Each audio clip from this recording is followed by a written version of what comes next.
Good morning my dear student. आज हम लोग मशीन डिज़ाइन में लेक्चर सीरीज 14 को डिस्कस करेंगे। जैसा कि माय डियर हम लोगों ने लास्ट लेक्चर में design of rivet and welding joint के बारे में डिस्कस किया था, तो हम लोगों ने डिटेल्ड स्टडी किया design of welding and design of rivet joint के बारे में। आज का लेक्चर हमारा क्या होगा डियर, उसी से रिलेटेड ऑब्जेक्टिव क्वेश्चन पे होगा। दैट मीन्स आज का टॉपिक हमारा होगा MCQ means multiple choice questions based on rivet joint and welded joint। तो चलिए स्टार्ट करते हैं डियर अपना टॉपिक MCQ को, दैट मीन्स ऑब्जेक्टिव क्वेश्चन को, जो हमारा होगा riveted and welded joint topic पर डिपेंडेंट होगा। तो चलिए डियर सबसे पहले हम लोग क्वेश्चन नंबर 1 से स्टार्ट करते हैं और एक एक क्वेश्चन को पढ़ते हैं और उसको हम लोग अपने स्टडी के अकॉर्डिंग सॉल्व करने की कोशिश करते हैं। तो आइए स्टार्ट करते हैं डियर। देखिए सबसे पहले क्वेश्चन नंबर 1 नंबर क्वेश्चन कह रहा है डियर, ये जो क्वेश्चन हमारा कह रहा है the rivet head used for boiler plate riveting is usually. तो यहाँ देखिए डियर कह रहा है the rivet head used for boiler plate riveting is use. तो हम सबसे पहले बात करने चल रहे हैं रिवेट की। रिवेट हमारा एक ऐसा एलिमेंट होता है जिसपे एक होती है बॉडी और एक होता है हेड और एक इस तरीके से होता है टेल। 3 एलिमेंट होते हैं डियर। ये होता है हेड, इसे हम लोग बोलते हैं बॉडी ऑब्लिक शैंक और इसे बोलते हैं हम लोग टेल। बेसिकली डियर यदि इस रिवेट का डायमीटर डी हो, लेक्चर में हमने आपको बताया था कि इसकी बॉडी को 3 टाइप से बनाते हैं, हॉलो भी बनाते हैं, सॉलिड भी बनाते हैं और पिन टाइप भी बनाते हैं। तो यदि इसका डायमीटर बॉडी का डी हो तो हम क्या करते हैं डियर, रिवेट को जो हम आइडेंटिफाई करते हैं या रिवेट को जो क्लासीफाई करते हैं on the based of rivet diameter and rivet head. हम लोग जो रिवेट को क्लासीफाई करते हैं वो किसके अकॉर्डिंग करते हैं, on the basis of rivet diameter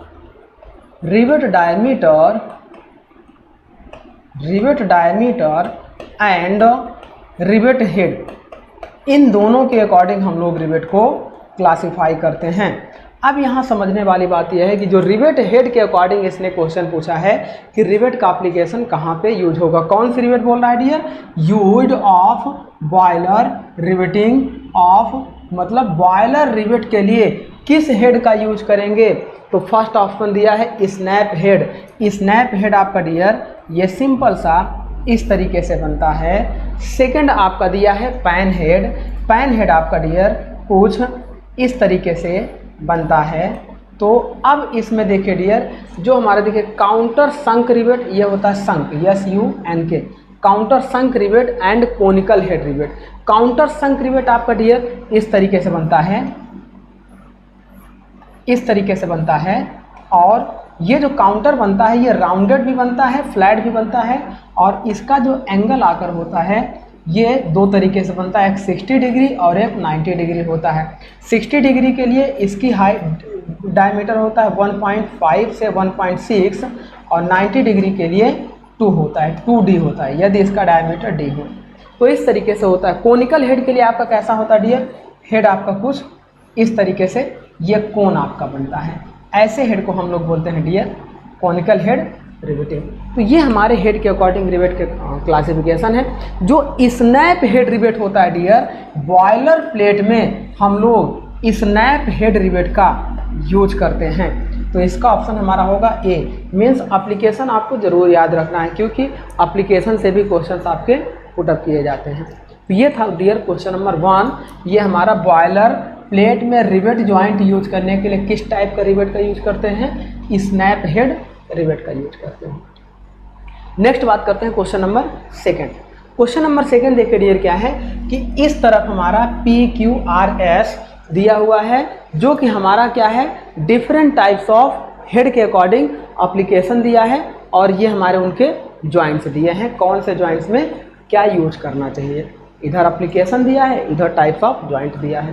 तो आइए हम लोग इसको मैच कराते हैं। क्वेश्चन कह रहा है match list first list first आपका एप्लीकेशंस है, मतलब कहाँ कहाँ हमें कौन कौन सा ज्वाइंट यूज करना है, comma with list second. Second में आपके डिफरेंट टाइप्स ऑफ ये ज्वाइंट दिए गए हैं, जैसे रिवेट ज्वाइंट है, हुक्स ज्वाइंट है, स्क्रू ज्वाइंट है, कॉटर ज्वाइंट है, वेल्डिंग ज्वाइंट है, ये सारे हमारे ज्वाइंट दिए गए हैं। अब कह रहा है and select the correct answer using code given below, ये सारे हमारे कोड दिए गए हैं। अब इसके अकॉर्डिंग डियर यदि हम बात करें, सबसे पहले देखिए रूफ ग्राइंडर, सेकंड एप्लीकेशन आपका है cylinder head of IC engine. IC engine में जो आपके हेड यूज किए जाते हैं, हेड ब्लॉक, पिस्टन सिलेंडर के ऊपर हेड यूज किए जाते हैं, कास्ट आयरन के बनाए जाते हैं, उस सिलेंडर हेड को ज्वाइन करने के लिए किसका यूज करते हैं। नेक्स्ट कह रहा है piston rod and cross head, जो पिस्टन रॉड होता है पावर को ट्रांसमिट करने के लिए, और क्रॉस हेड इसकी बात कर रहा है। Then solid shaft and plate, solid shaft और प्लेट को आपस में जोड़ने के लिए किसका यूज करते हैं। तो अब इसके अकॉर्डिंग डियर हम सबसे पहले बात करेंगे कि किसको किसके अकॉर्डिंग हम लोग यूज करते हैं। तो अगर हम बात करें सॉलिड सैफ्ट एंड प्लेट की बात करें dear, solid shaft and plate की बात करें तो देखिए इस तरीके से दो सॉलिड सैफ्ट होते हैं। अब इनको अगर आपस में जोड़ना है तो क्या हम लोग रिवेट का यूज करके इनको जोड़ सकते हैं, तो रिवेट का यूज करके सॉलिड सैफ्ट को हम लोग नहीं जोड़ते हैं। हम लोग सॉलिड सैफ्ट को डियर किसको यूज करके जोड़ सकते हैं, हम लोग सॉलिड सैफ्ट को जनरली देखो प्लेट होती है, प्लेट को हम लोग स्क्रू पे से जोड़ सकते हैं। सॉलिड सैफ्ट है तो हम लोग इसको डियर वेल्ड से भी जोड़ सकते हैं। तो ऐसे सारे एप्लीकेशंस होते हैं। दो सैफ्टों को आमने सामने रखा, वेल्डिंग किया और वेल्ड करके उसको जोड़ दिया। फ्रैक्शन वेल्डिंग से भी सैफ्ट की एंड को जोड़ते हैं। लेकिन और इससे सूटेबल आंसर्स हम लोग सर्च करने की कोशिश करते हैं। जैसे देखिए रूफ ग्राइंडर, एक ग्राइंडर मशीन होती है, उस रूफ ग्राइंडर के लिए हम लोग इधर किसका यूज करेंगे। फर्स्ट ज्वाइंट आपका दिया है हुक्स ज्वाइंट। हुक्स ज्वाइंट मतलब ये होता है डियर, इस तरीके से आपका एक हुक्स होता है और इस हुक्स ज्वाइंट से हम लोग जोड़ते हैं। तो क्या हुक्स ज्वाइंट हम लोग रूफ ग्राइंडर को हुक्स ज्वाइंट से यूज करेंगे, स्क्रू ज्वाइंट से यूज करेंगे, कॉटर ज्वाइंट, वेल्डेड ज्वाइंट या रिवेटेड ज्वाइंट। तो यहाँ पे देखिए डियर, जब हम बात करेंगे रूफ ग्राइंडर को, तो ग्राइंडर की जहाँ बात आएगी, रूफ मतलब छत, तो वहाँ पे हम लोग क्या करते हैं, रिवेट लगाते हैं डियर। रूफ मतलब छत पे, इस तरीके से ग्राइंडर रूफ को हम लोग क्या करते हैं डियर, रिवेट हेड लगाकर इसको परमानेंटली वेल्ड करते हैं। इस चीज़ को आपको याद रखना चाहिए। तो दैट मीन्स अगर रूफ ग्राइंडर की बात करें तो यहाँ हम लोग किसका यूज करेंगे, रिवेट ज्वाइंट का यूज करेंगे। नेक्स्ट बात कर रहे हैं dear cylinder head of IC engine. IC engine के ऊपर जो हमारा पिस्टन सिलेंडर के ऊपर सिलेंडर हेड लगा होता है, उस सिलेंडर हेड को किसके थ्रू हम लोग ज्वाइंट करते हैं। तो अगर उसकी बात करेंगे डियर, तो देखो सिलेंडर हेड जो हमारे होते हैं उसके लिए अगर हम बात करेंगे तो फर्स्ट है आपका हुक्स ज्वाइंट। हुक्स ज्वाइंट से नहीं जोड़ेंगे क्योंकि बहुत सारे वाइब्रेशन मोशन भी होते रहते हैं, तो हुक्स फेल हो जाएगा। तो ट्रेन के डब्बों को हम लोग हुक्स ज्वाइंट से कपल करते हैं, जोड़ते हैं। तो यहाँ पे ट्रेन की बोगी वगैरह को। नेक्स्ट है स्क्रू ज्वाइंट। अब इतना हैवी वाइब्रेशन होगा, स्क्रू ज्वाइंट से करेंगे तो वहाँ पे क्या हो जाएगा, स्क्रू फेल हो जाएगा। नेक्स्ट आपका है कॉटर ज्वाइंट। तो कॉटर ज्वाइंट का यूज हम लोग कर सकते हैं, कॉटर पिन को लगाकर फिट करते हैं दोनों सिलेंडर ब्लॉक के होल्स में, ताकि वो प्रॉपर तरीके से हमारा फिक्स रहे, वेल्ड रहे। तो हम ये कह सकते हैं सिलेंडर हेड को हम लोग डियर किससे जोड़ सकते हैं, cylinder head of IC engine को हम लोग कॉटर ज्वाइंट से वेल्ड कर सकते हैं, जोड़ सकते हैं। नेक्स्ट बात कर रहा है piston rod and cross head. Piston rod dear जो पिस्टन को अप एंड डाउन करता है, तो पिस्टन रॉड लगा होता है, कनेक्टिंग रॉड लगा होता है, क्रैंक शाफ्ट लगी होती है।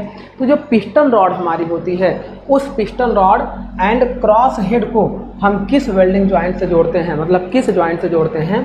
तो यहाँ पे देखिए डियर पिस्टन रॉड में हम लोग क्या लगा देते हैं, स्क्रू लगा देते हैं, और स्क्रू मोशन से वो क्या होता है, इस तरीके से मोशन करता रहता है। तो वहाँ पे हम लोग स्क्रू का यूज कर लेते हैं। तो ये अगर हम बात करें पिस्टन रॉड की, तो यहाँ पे हम लोग स्क्रू का यूज कर लेते हैं। नेक्स्ट हमारा क्या है, सॉलिड सैफ्ट एंड प्लेट की बात कर रहे हैं। तो दो सॉलिड सैफ्ट को जोड़ने के लिए हम लोग यहाँ पे किसका यूज करते हैं, वेल्डिंग का यूज करते हैं। तो सॉलिड सैफ्ट के लिए हम लोग किसका यूज करते हैं, वेल्डिंग का। दैट मीन्स यहाँ पे हुक्स ज्वाइंट का एप्लीकेशन नहीं है। अब मैच कराते हैं आंसर को। देखिए P का आंसर है 5, Q का आंसर है 3, मतलब ये हो गया P5 Q3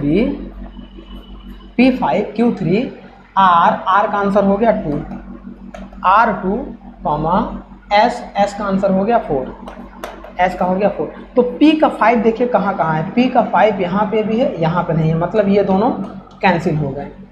नेक्स्ट हमारा क्या है Q का 3 है, तो इन दोनों देखिए Q का 1 ये है, Q का 3 ये है, तो ये हमारा कैंसिल आउट हो गया, ये आंसर हमारा करेक्ट हो जाएगा।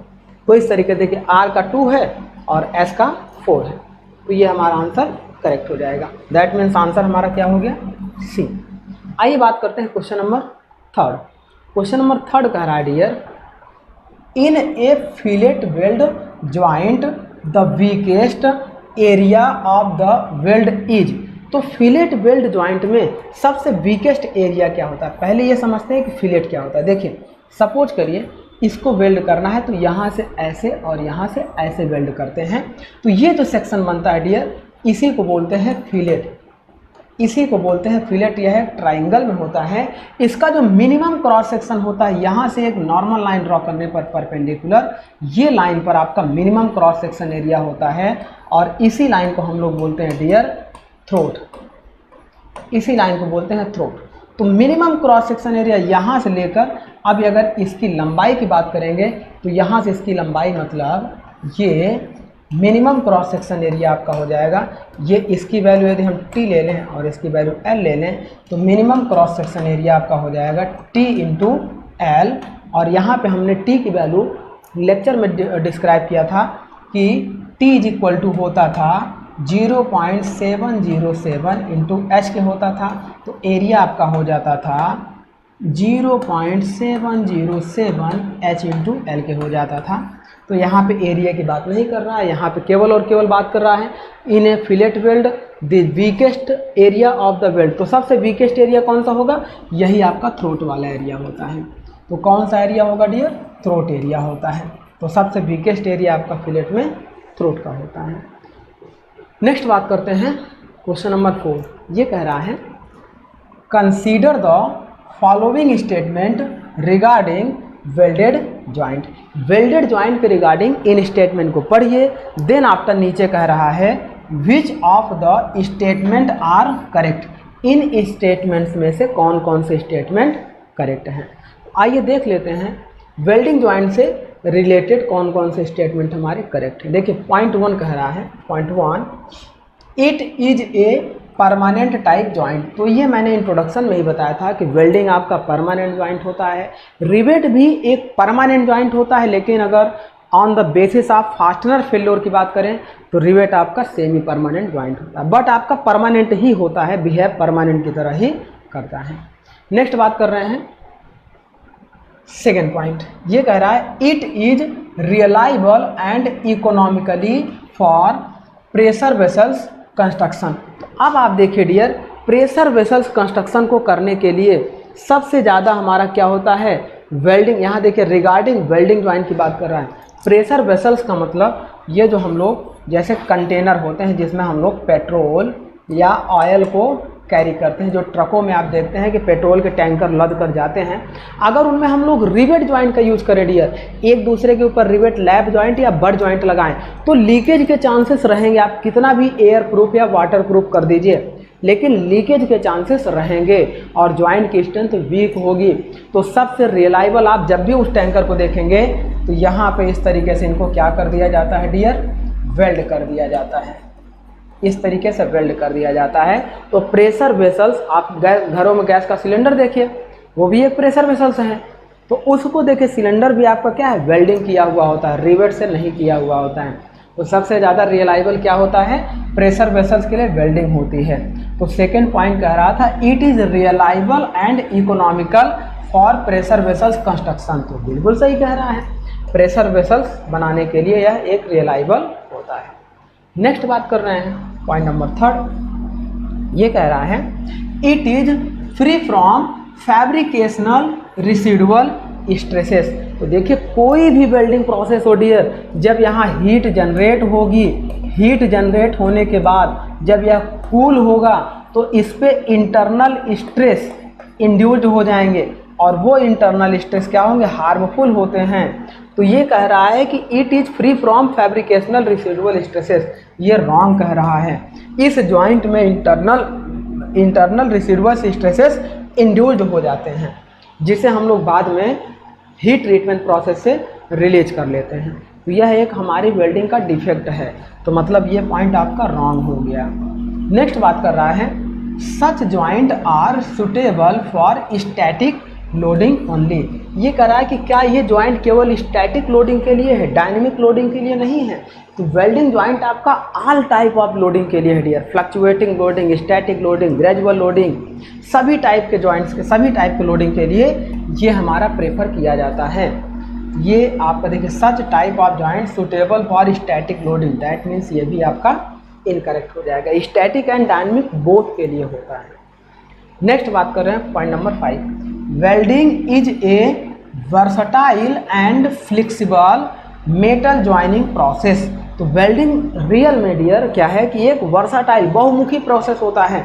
कहीं पर भी इसे, वर्सटाइल का मतलब आप घर में ले जाएंगे वेल्डिंग करेंगे, दुकान पे करेंगे, रोड पे करेंगे, कंपनी में करेंगे, कहीं पर भी वेल्डिंग को आप परफॉर्म करेंगे, बहुत ही वर्सटाइल प्रोसेस होता है और फ्लेक्सिबल मेटल ज्वाइनिंग प्रोसेस होता है। तो इसका मतलब ये पॉइंट हमारा करेक्ट हो गया। अब ये कह रहा था which of the statement are correct, that means 1, 2 and 5 statement are correct. तो यहाँ 1, 2 एंड देखिए जहाँ जहाँ 3 है, 3 गलत है, 3 यहाँ पे भी है, यहाँ पे भी है, यहाँ पे भी है, ये सारे रॉन्ग हो गए। अब बचा क्या आपका डी ऑप्शन 1, 2 एंड 5, ये आपका करेक्ट आंसर है। चलिए नेक्स्ट बात करते हैं क्वेश्चन नंबर 5। क्वेश्चन नंबर 5 कह रहा है dear, rivet undergo single shear in. ये कह रहा है कि रिवेट आपका सिंगल सीयर में कैसा बिहेव करेगा। तो देखिए आपका सपोज करिए कि लैप जॉइंट है, अब इस लैप जॉइंट में ये हमने लगा दिया रिवेट। अब यहाँ देखो इस तरफ लोड P लगा दिया, इस तरफ लोड P लगा दिया। तो सिंगल सीयर में क्या होगा डियर, ये वाली प्लेट इस रिवेट को ऐसे लेके चली जाएगी। देखिए ये रिवेट आपकी यहाँ से कट गई और ये इधर चली गई, अगली प्लेट आपकी, नेक्स्ट प्लेट आपकी इधर चली गई और इसके साथ में रिवेट आपकी ये आ गई। तो ये जो रिवेट यहाँ से सीयर हुआ है, जब आप इसका कंस्ट्रक्शन देखेंगे तो ये जो सीयर हो रहा है डियर, ये जो रिवेट का सीयर हो रहा है इसे बोलेंगे सिंगल सीयर। अब ये तो लैप जॉइंट के लिए सिंगल सीयर है, बट जॉइंट में सिंगल सीयर होगा या नहीं उसके लिए देख लेते हैं। बट जॉइंट में हम लोग क्या करते हैं डियर, हम लोग यूज करते हैं स्ट्रिप, बिना स्ट्रिप के या कवर प्लेट के हम लोग जॉइंट नहीं करते हैं। अब यहाँ स्ट्रिप पे अगर हम लोग ये लगाएं रिवेट, तो इस पर जब रिवेट फेल होगा, सपोज करो ये लोड लगाएं और ये लोड लगाएं, तो जब रिवेट फेल होगी डियर तो उस समय क्या होगा, देखिए ये रिवेट अगर यहाँ से फेल होगी तो उस समय क्या होगा डियर, यहाँ से फेल होगी तो ये कवर प्लेट क्या होगा, इसके साथ ऐसे जा सकता है। ये रिवेट यहाँ से फेल हो गई तो ये पूरा का पूरा ये वाला जो प्लेट है ये इधर ऐसे बच जाएगा और इसके अंदर रिवेट का ये पोर्शन रह जाएगा, बाकी पूरा का पूरा ये हो गई कवर प्लेट और ये हो गया आपका बेस प्लेट। अब इसमें क्या है कि देखो ये कवर प्लेट में ये रिवेट का इतना पार्ट बचा हुआ है और ये रिवेट का इतना पार्ट बचा हुआ है। तो इस तरह से ये फेल होगा आपका single cover plate butt joint. लेकिन जहाँ डबल कवर प्लेट लग जाएगा डियर, अगर डबल कवर प्लेट लग जाएगा, देखिए ये हो गई आपकी रिवेट और ये हो गई आपकी कवर प्लेट। अब इसमें क्या होगा डियर, आप ध्यान से देखेंगे, मान लीजिए कि ये रिवेट हो गई। अब इसमें सपोज करिए कि अगर ये रिवेट यहाँ से फेल करेगी तो इस प्लेट को ये रिवेट इससे कनेक्ट करके रखी है, अगर यहाँ से फेल करेगी तो इससे कनेक्ट करके रखी है। दैट मीन्स इसके जॉइंट को फेल होने के लिए डियर क्या होगा, रिवेट को यहाँ से भी कटना होगा, यहाँ से भी कटना होगा। और जब ऐसे रिवेट फेल होगी तो ये वाली प्लेट आपकी इस तरह से बचेगी और इसमें रिवेट आपकी ऐसे बचेगी। ये रिवेट आपकी यहाँ बची और ये ऊपर वाली प्लेट, ये कवर प्लेट ये हो गई, कवर प्लेट ये हो गई और बेस प्लेट आपकी ये हो गई। और यहाँ पे जो रिवेट बचेगी डियर, यहाँ पे जो रिवेट बचेगी, देखिए पूरी की पूरी कंप्लीट रिवेट तो ये आपकी पूरी बची रहेगी। एक रिवेट ये सेफ रहेगी, ये तो फेल नहीं हुई है। ये वाली रिवेट का देखो आधा हेड आपका इधर है और आधा हेड आपका इधर है।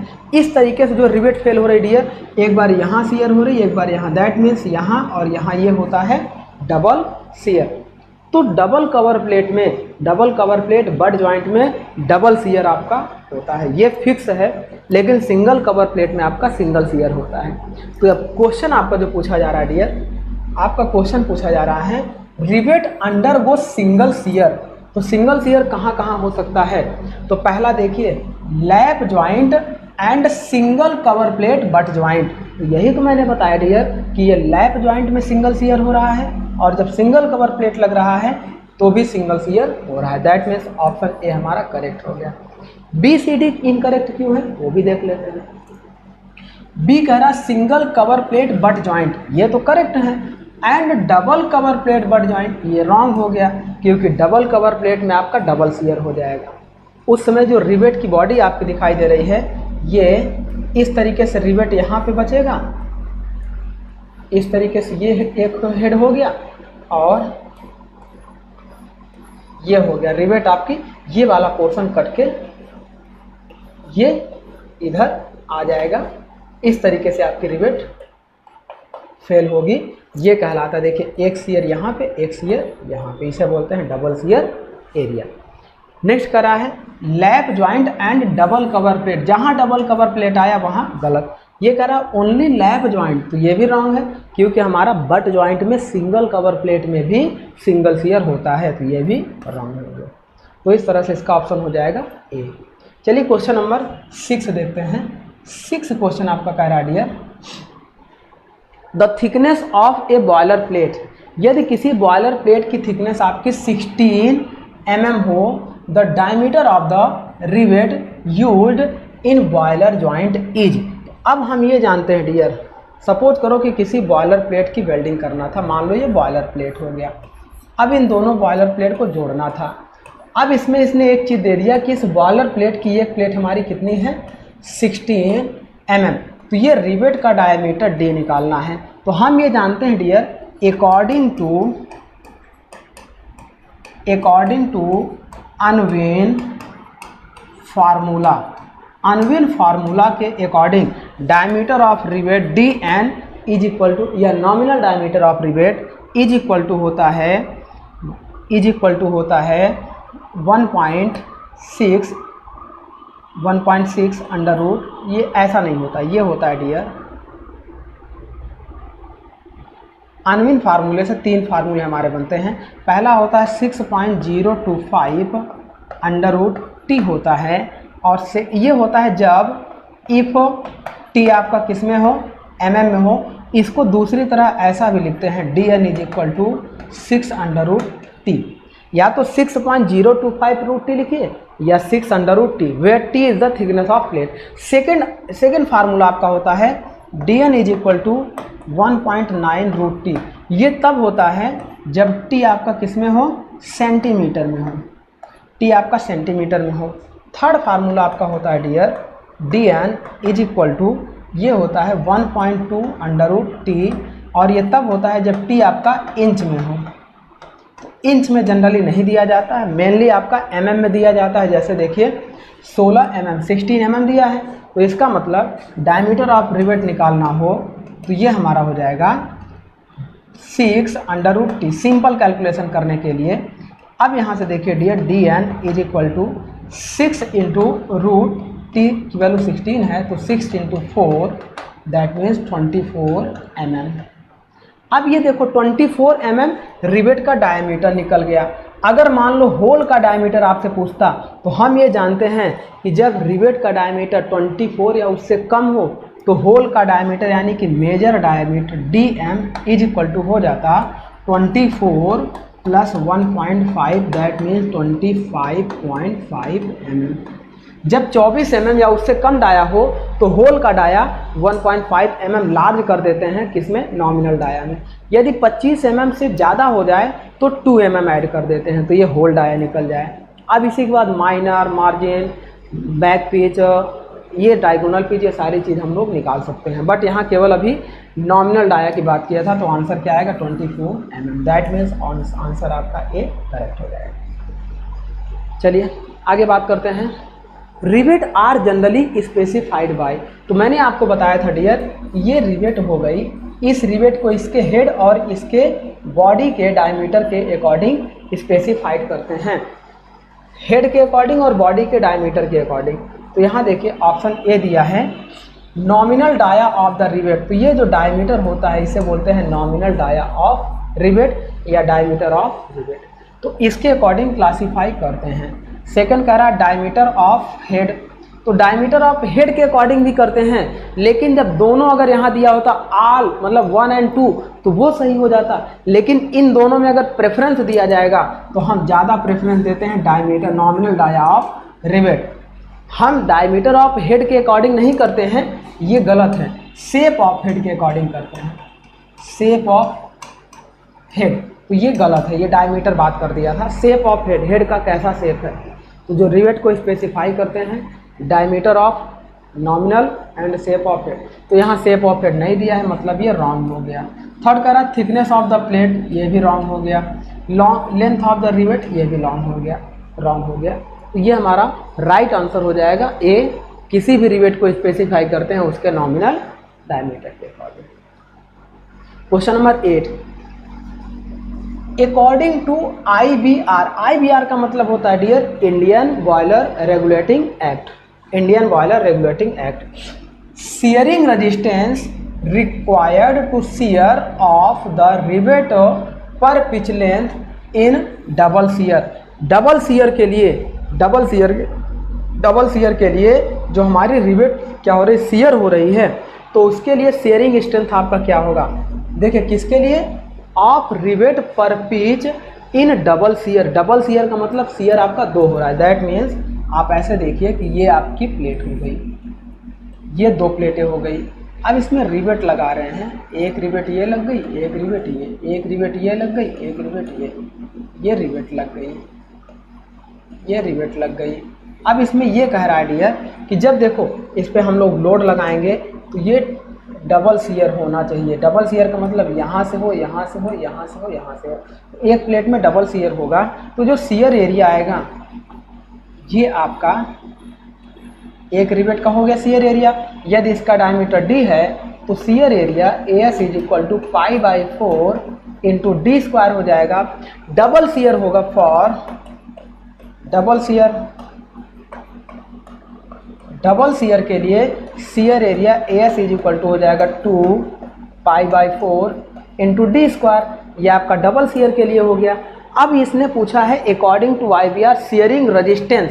रेजिस्टेंस का मतलब हम ये जानते हैं डियर कि shear load is equal to shear stress tau into shear area AS होता है। तो यही shear load is equal to resistance shear load हो गया। That means PS is equal to shear stress tau into area आपका कितना होगा 2 × π/4 d², 2 × π/4 d²। अब ये तो हो गया डियर फॉर सिंगल रिवेट। अब अगर बात करेंगे नंबर ऑफ रिवेट आपकी n हो जाए, n नंबर ऑफ रिवेट के लिए, तो for n number of rivet, n number of rivet, तो shear strength is equal to tau into n 2 π/4 d² होता है। ये नॉर्मल केस के लिए होता है डियर, शियर स्ट्रेंथ निकालने के लिए।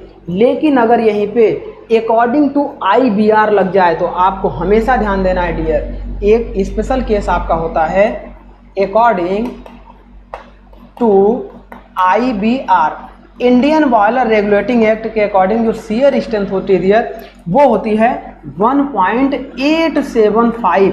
ये 1.875, बाकी की वैल्यू क्या रहेगी, tau into number of rivet n into π/4 d²। तो ये चीज़ आपको याद रखना है। According to Indian normal case के लिए ये फार्मूला होगा, according to Indian boiler regulating act के अकॉर्डिंग ये 2 की जगह कितना हो जाएगा 1.875 tau into N into π/4 d²। तो यहाँ देखिए ऑप्शन बी करेक्ट दिखाई दे रहा है, 1.875 π/4 d² into tau into N. That means B option is also correct. आइए बात करते हैं क्वेश्चन नंबर 9। ये क्वेश्चन कह रहा dear, according to IBR Indian boiler regulating act के according the factor of safety of rivet joint should not be less than.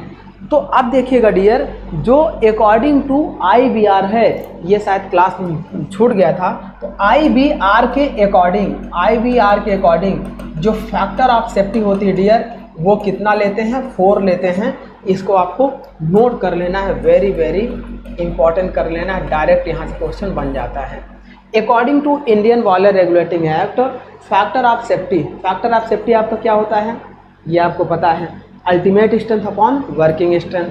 तो ये हमारा होता है फैक्टर ऑफ सेफ्टी, और कितना होता है 4 होता है। चलिए नेक्स्ट बात करते हैं क्वेश्चन नंबर 10। क्वेश्चन नंबर 10 कह रहा है, in a transverse fillet welding joint the size of weld. Transverse fillet welding में साइज ऑफ वेल्ड आपका क्या होता है। तो हम ये जानते हैं डियर, ये जो ट्रांसवर्स होता है ये इस तरीके से, ये जो वेल्डिंग होता है, जो थ्रोट होता है, तो साइज ऑफ वेल्ड की अगर हम बात करेंगे तो ये होता है √2 टाइम्स होता है। ये चीज़ भी आपको याद रखना है। According to transverse fillet welding size of weld is √2 times of throat होता है। ये जो थ्रोट होता है, इस थ्रोट का √2 टाइम्स आपका होता है, मतलब साइज ऑफ वेल्ड अगर इसकी बात करेंगे तो इसका √2 होता है। तो ये हो जाएगा √2 टाइम्स ऑफ थ्रोट। तो इस तरह से इसका ऑप्शन सी करेक्ट हो जाएगा।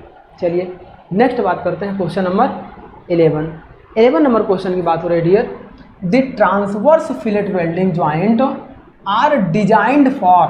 जो ट्रांसवर्स शियर, देखो लॉन्गिट्यूडनल आपका शियर के लिए डिजाइन होता है dear, longitudinal fillet joint are designed for shear load and transverse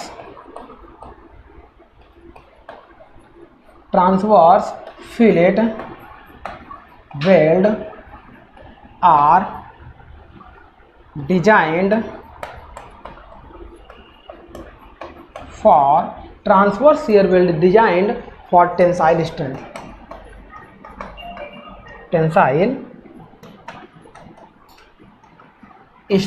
तो ये किसके लिए होता है, टेंसाइल स्ट्रेंथ के लिए होता है। That means option A correct हो जाएगा, टेंसाइल स्ट्रेंथ। चलिए आगे बात करते हैं डियर क्वेश्चन नंबर 12।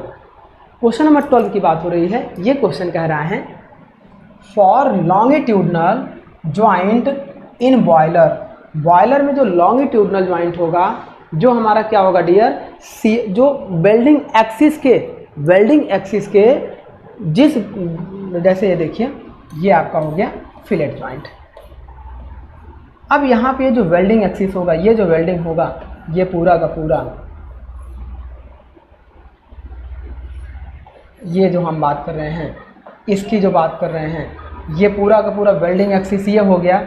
और इसी डायरेक्शन में अगर हम लोड लगा दें इस डायरेक्शन में, तो ये जो शियर होगा इसे हम लोग बोलते हैं लॉन्गिट्यूडनल ज्वाइंट। और लॉन्गिट्यूडनल ज्वाइंट में शियर लोड इस वेल्डिंग की एक्सिस के पैरेलल होता है, और ट्रांसवर्स में इसको ऊपर ले जाएंगे, ऊपर और यहाँ पे नीचे लोड लगाएंगे, तो इसके क्या होगा, इस एक्सिस के परपेंडिकुलर होता है। तो लॉन्गिट्यूडनल एक्सिस में शियर लोड वेल्डिंग एक्सिस के पैरेलल होता है, ट्रांसवर्स में शियर लोड वेल्डिंग एक्सिस के परपेंडिकुलर होता है। तो यहाँ देखिए for longitudinal joints in boiler the type of joints used is, किस टाइप के जॉइंट्स के लिए किया जाता है, तो ये किसके लिए किया जाता है डियर, ये किया जाता है फर्स्ट करा lap joint with one ring one sloping of the other, second करा butt joint with single cover plate, तो ये करेक्ट हो जाएगा, ये हमारा क्या हो जाएगा बट जॉइंट विथ, नहीं ये इनकरेक्ट हो जाएगा। रीजन ये है कि सिंगल की जगह हम लोग डबल कवर प्लेट लगाते हैं जब शियर हमारा होता है, तो यहाँ पे क्या होता है but joint with double cover plate, इसे हम लोग but joint with double cover plate design करते हैं फॉर लॉन्गिट्यूडनल जॉइंट्स के लिए। चलिए आगे बात करते हैं क्वेश्चन नंबर 13 नंबर क्वेश्चन कह रहा है the material generally used for boiler plate rivet is, तो पहले आपको ये बता दें कि रिवेट मटेरियल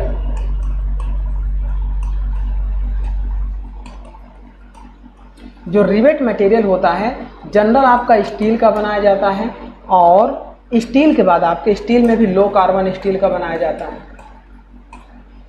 लो कार्बन स्टील, देन आपके ए बी सी डी इसके बनाए जाते हैं। मैंने आपको ट्रिक से बताया था, ए फॉर होता है एल्यूमिनियम सॉफ्ट मटेरियल के बनाए जाते हैं ताकि रिवेट फेल हो जाए, मशीन कंपोनेंट सेफ रहे जब एक्सेस लोड और स्ट्रेस की वैल्यू हो जाए तो मशीन कंपोनेंट में। बी फॉर आपका होता है brass, C for copper and D for ड्यूरेलियम,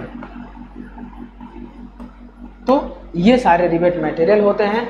अब generally use for boiler, boiler के लिए सिंपल हम लोग यूज करते हैं लो कार्बन स्टील मटेरियल के रिवेट को, तो यहाँ देखिए ऑप्शन ए करेक्ट हो जाएगा, low carbon steel material. Next बात करते हैं क्वेश्चन नंबर 14 नंबर क्वेश्चन का dear in a butt welded joint, एक बट वेल्ड ज्वाइंट में the throat of weld as compare to the size of the weld bear is ratio, तो throat का ratio आपका क्या होता है किसके लिए, बट वेल्ड ज्वाइंट के लिए रेशियो आपका 1:1 होता है, किसके लिए थ्रोट रेशियो, देखिए कह रहा है throat welded joint the throat of the weld is compare to size of the weld, that means ये जो थ्रोट हमारा बनता है डियर, ये जो थ्रोट बनता है यदि इसकी हाइट देखिए h है तो यहाँ इसकी t है, तो t is equal to h लेंगे किसके लिए, बट वेल्ड ज्वाइंट के लिए। बट वेल्ड ज्वाइंट के लिए ऐसा इसलिए लेते हैं क्योंकि ये आपका हो गया बट वेल्ड ज्वाइंट। अब यहाँ पे ये प्लेट की थिकनेस t है और ये जो थ्रोट बनेगा ये भी आपका h थ्रोट बराबर t के होगा, ये आपकी प्लेट चली जाएगी, ये लेंथ ऑफ वेल्ड हो जाएगा, तो ये थ्रोट हो गया, थ्रोट एरिया आपका ये होगा, लेंथ ये होगा और प्लेट की थिकनेस ये होगी। तो बट वेल्ड के लिए हमेशा t is equal to h के होता है, लेकिन लैप ज्वाइंट के लिए t always less than f, lap joint के लिए t always less than h होता है और h की वैल्यू होती है √2 इंटू टी के, √2 इंटू टी के होती है। तो इस तरीके से ये हमारे थ्रोट की वैल्यू होती है। तो यहाँ क्या हो जाएगा डियर, बट ज्वाइंट के लिए 1:1 होता है, that means option C correct. Question number 15 कह रहा है caulking helps in the improvement, तो हम ये जानते हैं dear caulking and fullering, caulking and fullering are used for making leak proof joint बनाने के लिए हम लोग क्या यूज करते हैं dear, caulking and fullering use करते हैं। कॉकिंग एक टूल होता है और फुलरिंग एक टूल होता है। जैसे ये हो गया रिवेट प्लेट, और यहाँ पे जो रिवेट लगाते हैं तो ये हम क्या करते हैं डियर, इस तरीके से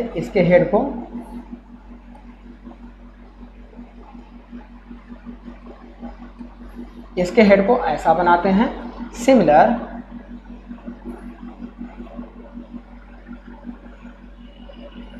ऐसा बनाते हैं। तो यहाँ जो होता है डियर, ये कॉकिंग टूल इस तरीके से लगाते हैं, ये हैमरिंग एक्शन करते हैं, और इस प्लेट को हम लोग कितना डिग्री, 80 डिग्री, अगर ऐसा देखें तो ऐसा प्लेट को दबा देते हैं इसको इधर। तो ये जो प्लेट को हम लोग दबाते हैं, एक टूल यूज करते हैं, ये इस तरीके का, यहाँ हैमरिंग एक्शन करते हैं ताकि ये प्लेट यहाँ पे दब जाए, और जितना डिग्री दबती है इसका एंगल होता है 10 डिग्री, और इधर से लेते हैं तो ये होता है 80 डिग्री।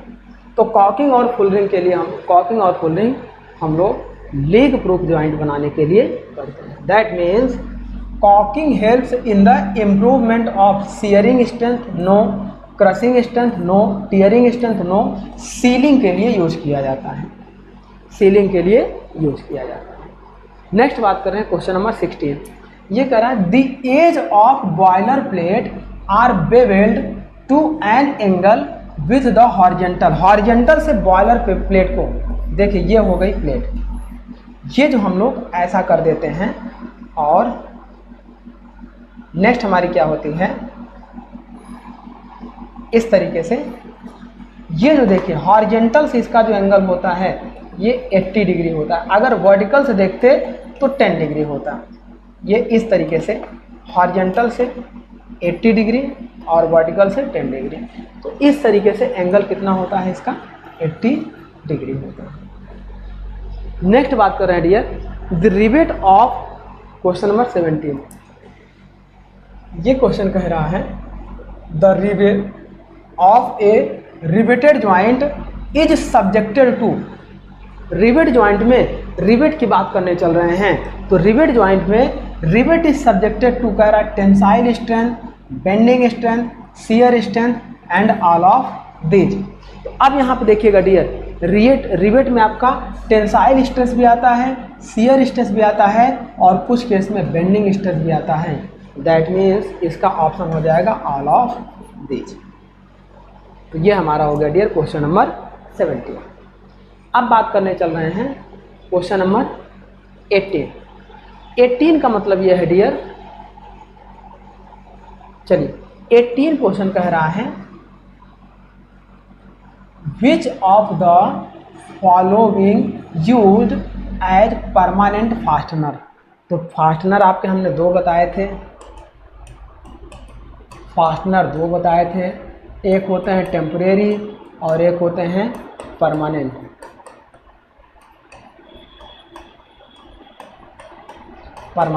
तो परमानेंट देखो, जो नट एंड बोल्ट है डियर, ये क्या है कि आपने दो प्लेट में नट एंड बोल्ट को टाइट किया, फिर आसानी से रीओपन कर लिया, फिर टाइट किया, रीओपन कर लिया, इस तरह के फास्टनर कहलाते हैं टेम्परेरी फास्टनर।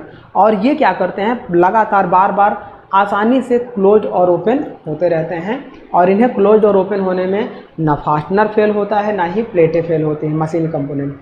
लेकिन परमानेंट ज्वाइंट में क्या होता है डियर कि फास्टनर फेल होता है, और फास्टनर एक परमानेंट ज्वाइंट की तरह बिहेव करता है। जैसे देखो, की ज्वाइंट आपका एक टेम्परेरी ज्वाइंट होगा, की आपने लगा दिया, कुछ समय बाद निकाल लिया, फिर लगा दिया, फिर निकाल लिया, तो की आपका एक टेम्परेरी होता है। कॉटर भी आपका एक टेम्परेरी फास्टनर होता है। कॉटर जब आपने देखा दो सैप्टों के बीच में लगा दिया, फिर ज़रूरत पड़ने पे निकाल लिया, फिर लगा दिया। लेकिन रिवेट आपका क्या होता है, परमानेंट फास्टनर होता है। तो रिवेट आपका कैसा फास्टनर होता है डियर, एक परमानेंट फास्टनर होता है।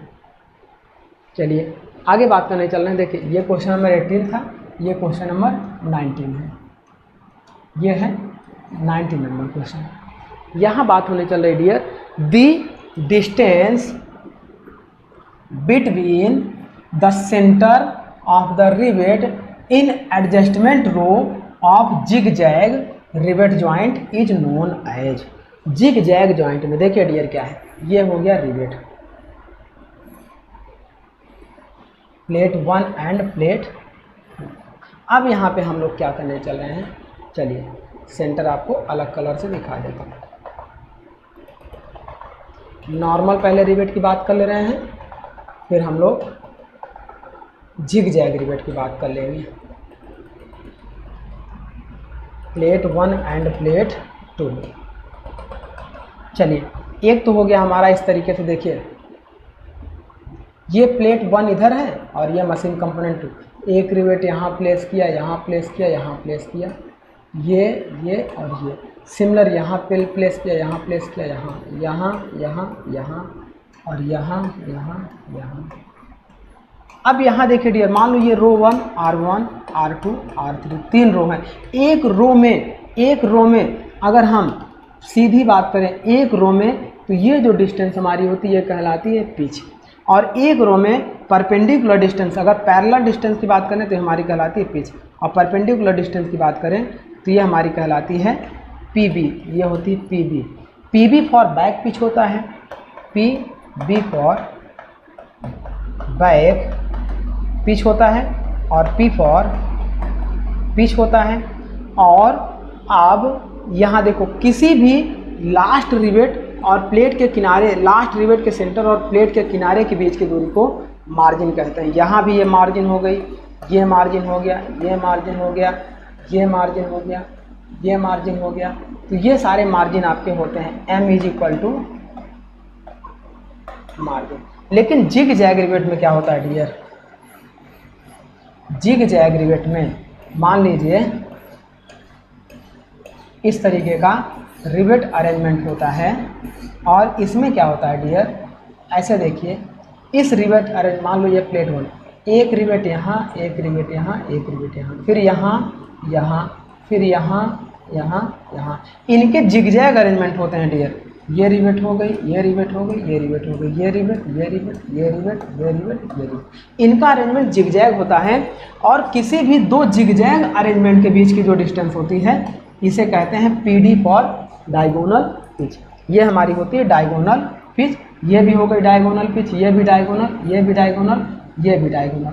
और यहाँ से लेकर यहाँ तक की डिस्टेंस को पिच बोलते हैं। लेकिन ये बैक पिच नहीं होगा, ये वाली बैक पिच आप कह सकते हैं, यहाँ से लेकर यहाँ तक बैक पिच आप कह सकते हैं। तो इस तरह से ये होता है। और इनकी वैल्यू हमने आपको बता रखा था dear, margin is equal to 1.5D होता था।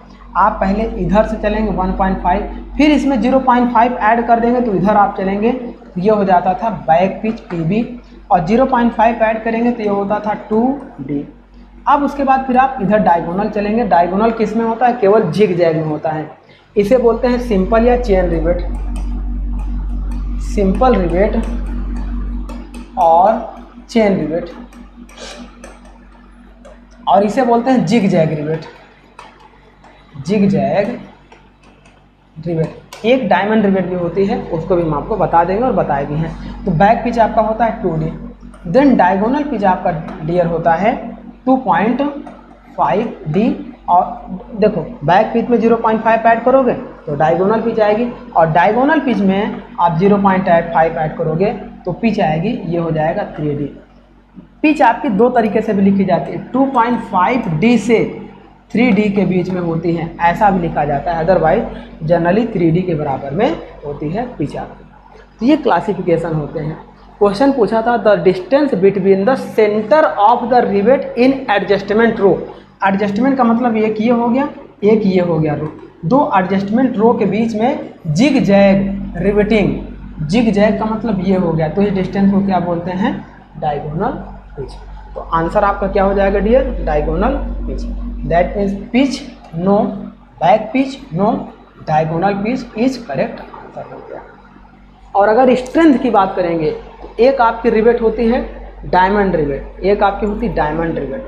डायमंड रिवेट कुछ इस तरीके से होती है डियर, ये होती है प्लेट 1 और ये होती, ये सब हम आपको, अच्छा इस पे हमने आपको स्ट्रिप नहीं दिखाई, ये बट जॉइंट है तो उसके ऊपर एक स्ट्रिप लगी होती है जिसे हम जनरली एज्यूम करके चलते हैं कि ये इस तरीके से स्ट्रिप लगी होगी। बिना स्ट्रिप के आपको एज्यूम नहीं करना है। चलिए अब यहाँ पे जब रिवेट अरेंजमेंट की बात करेंगे तो ये एक सेंटर, ये एक सेंटर हो गया, ये एक सेंटर, ये सारे सेंटर हो गए। देन इस डायरेक्शन में ये सेंटर हो गए, ये सेंटर हो गए, ये सेंटर हो गए, ये सेंटर हो गए, तो ये सारे सेंटर हो गए। अब हम यहाँ पे क्या करने चल रहे हैं डियर, रिवेट प्लेस करने। देखो ये मशीन कंपोनेंट 1 और ये 2, यहाँ से दोनों आपस में डिवाइड है। तो 1 कंपोनेंट में क्या करेंगे, एक रिवेट, फिर एक डायगोनल छोड़ के 2 रिवेट, फिर एक छोड़ के 3 रिवेट। इस तरीके से आप चाहो तो एक यहाँ पे भी प्लेस कर दो, इसको थोड़ा सा और बड़ा कर लीजिए। चलिए ये हम प्लेस कर दे रहे हैं। नेक्स्ट आपका क्या होगा, इन दोनों के बीच में एक रिवेट, इन दोनों के बीच में एक रिवेट, इन दोनों के बीच में एक रिवेट। नेक्स्ट इन दोनों के बीच में एक रिवेट, इन दोनों के बीच में एक, नेक्स्ट इन दोनों के बीच में एक रिवेट। आगे बात करेंगे, यहाँ भी ये रिवेट, ये रिवेट, ये रिवेट और ये रिवेट, फिर इन दोनों के बीच ये, इन दोनों के बीच ये, इन दोनों के बीच ये, फिर ये रिवेट, ये रिवेट और ये रिवेट। इस तरीके का जो अरेंजमेंट होगा डियर, इनको जब सेंटर से ऐसे मिलाएंगे, जरूरी नहीं इनको मिलाना, लेकिन ऐसा जो शेप आपको दिखाई दे, ज़्यादातर ब्रिज और गर्डर में, कंस्ट्रक्शनल वर्क में इसी रिवेट का यूज करते हैं। इस रिवेट को बोलते हैं डायमंड रिवेट। इस रिवेट को बोलते हैं डायमंड रिवेट। और इसकी स्ट्रेंथ सबसे ज़्यादा होती है, इससे कम स्ट्रेंथ होती है डियर जिग जैग रिवेट की, जिग जैग रिवेट। और इससे कम, जिग जैग रिवेट से कम स्ट्रेंथ आपकी होती है चेन रिवेट की, चेन रिवेट। तो ये हमारा होता है dear strength of the rivet. तो ये हमने क्या किया डियर, इस चैप्टर से रिलेटेड सबसे पहले हम लोगों ने रिवेट एंड वेल्डेड जॉइंट के थ्योरी पार्ट को अच्छे से कंप्लीट किया। देन उसके बाद उससे रिलेटेड जितने मैक्सिमम और अच्छे क्वेश्चंस बन सकते थे उन सारे एमसीक्यू को भी हम लोगों ने कंप्लीट किया। तो अब हम क्या करेंगे डियर, इस लेक्चर को यहीं पे स्टॉप करेंगे और नेक्स्ट लेक्चर में एक नए चैप्टर को स्टार्ट करेंगे। तो चलिए माय डियर, आज का टॉपिक हम लोग यहीं पे स्टॉप करते हैं। Thank you my dear.